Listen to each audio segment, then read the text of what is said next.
Hey everyone, and welcome back to the channel. Today we're diving deep into a topic that still haunts so many football fans, and honestly it's something I've been obsessing over for ages. We're talking about Spain's elimination from the World Cup, specifically that heart-wrenching defeat to Morocco in 2022. I mean, seriously, what really happened there? It wasn't just a loss, was it? It felt like a profound statement, a moment that made us all question everything we thought we knew about modern football and about the Spanish national team. I remember watching that game just like you probably did and feeling this mix of frustration, disbelief, and eventually a kind of resigned sadness. It wasn't just that they lost, it was how they lost. So for the next hour or so I'm going to break down what I believe are the real underlying reasons for Spain's early exit. We're not just scratching the surface here, we're digging into the tactical nuances, the psychological pressures, the historical baggage, and even the broader philosophical questions about how football is played today. This isn't just about one game, it's about a pattern, a culmination of factors that led to that fateful day. Get ready, because this is going to be a deep dive, a proper forensic analysis of where it all went wrong and what it tells us about the beautiful game. I've spent countless hours rewatching those matches, analyzing statistics and listening to experts to bring you what I truly believe is the definitive explanation. Let's get into it. The first and perhaps most glaring issue that I saw was what I like to call the tiki-taka trap, a phenomenon where possession becomes an end in itself rather than a means to an end. Spain had an astronomical amount of possession in that game against Morocco, over 1,000 passes, if you can believe it, but so much of it felt sterile and ineffective. It was possession for the sake of possession, a beautiful but ultimately toothless display of ball retention that rarely threatened the opponent's goal. They moved the ball from side to side, backwards and forwards with incredible precision, but the crucial forward passes, the ones that break lines and create danger, were conspicuously absent or easily defended. This wasn't the dynamic, incisive tiki-taka of the Pep Guardiola Barcelona era or the early Vicente Del Bosque Spain teams that dominated the world.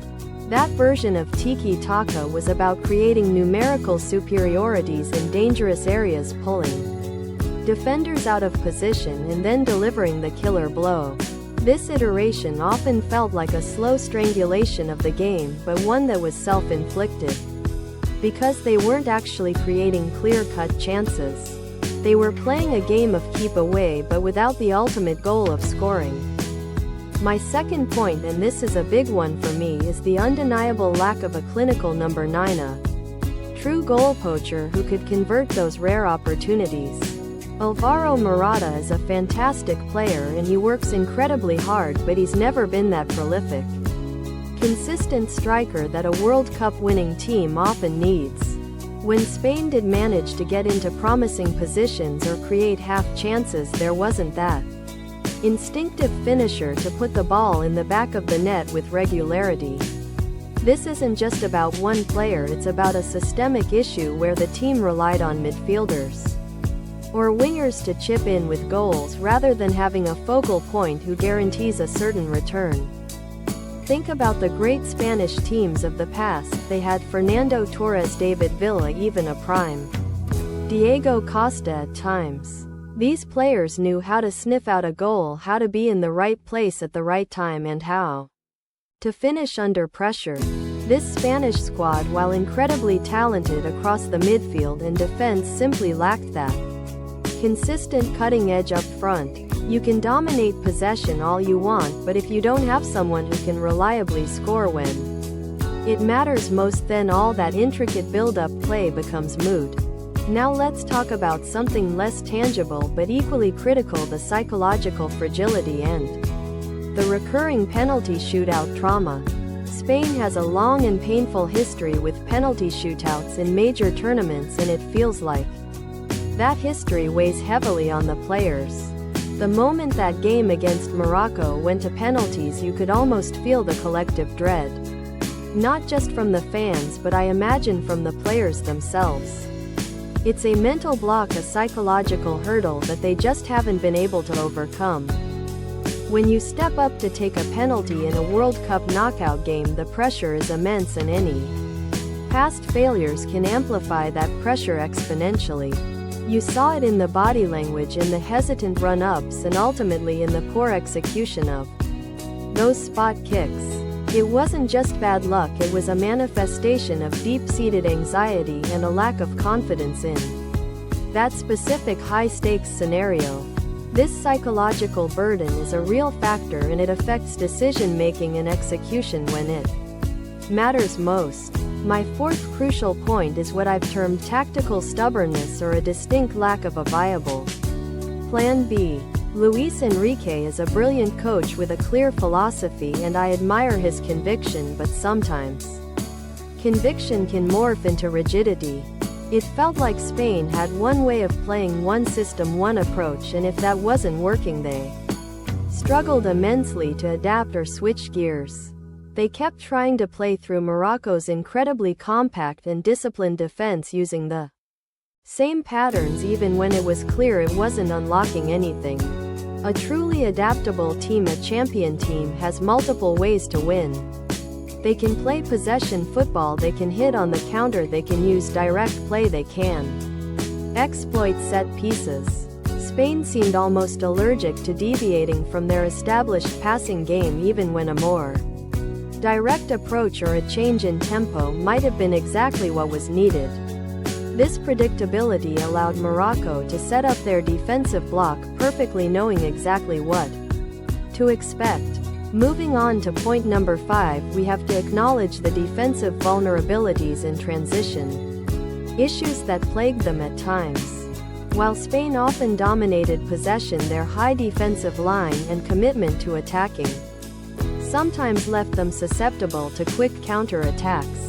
In other games in the tournament, we saw moments where opponents could exploit spaces left behind when Spain committed too many players forward. Against Morocco, this wasn't as apparent because Morocco sat so deep, but the underlying vulnerability was still there. The ability to transition quickly from attack to defense and vice versa is paramount in modern football. Spain sometimes looked a little slow in recovering when they lost the ball in advanced positions, allowing opponents to launch dangerous breaks. This constant pressure on their backline, even if it wasn't always leading to goals in that specific game, added another layer of stress and required their defenders to be constantly alert. It meant they couldn't just focus on building play, they also had to worry about potential quick turnovers.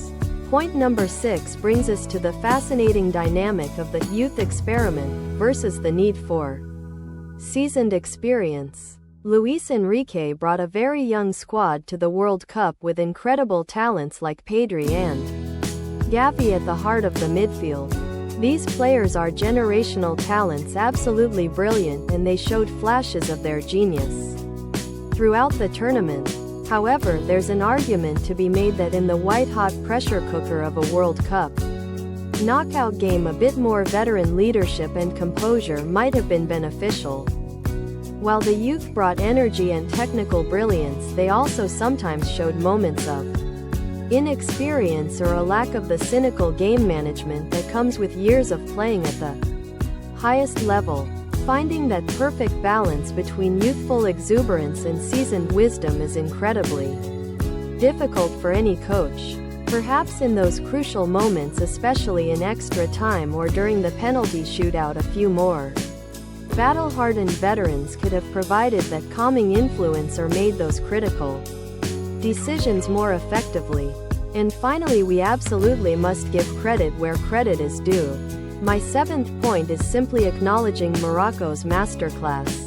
Spain didn't just lose, they were outmaneuvered, outfought, and ultimately outsmarted by a team that executed their game plan to absolute perfection. Morocco's defensive discipline was simply phenomenal. They were organized, they were compact, and every single player knew their role and executed it flawlessly. They denied Spain any space in central areas, forcing them wide and then closing down any crosses. But Morocco wasn't just about defense, they also posed a genuine threat on the counterattack. Their wingers and striker were fast, direct, and always looked to exploit any space Spain left behind. They played with an incredible spirit, a belief and a unity that was truly inspiring. Their goalkeeper Bono had an absolute game of his life, making crucial saves and then performing heroics in the penalty shootout. This wasn't just Spain failing, it was Morocco excelling at every single level, and they absolutely deserved their historic victory.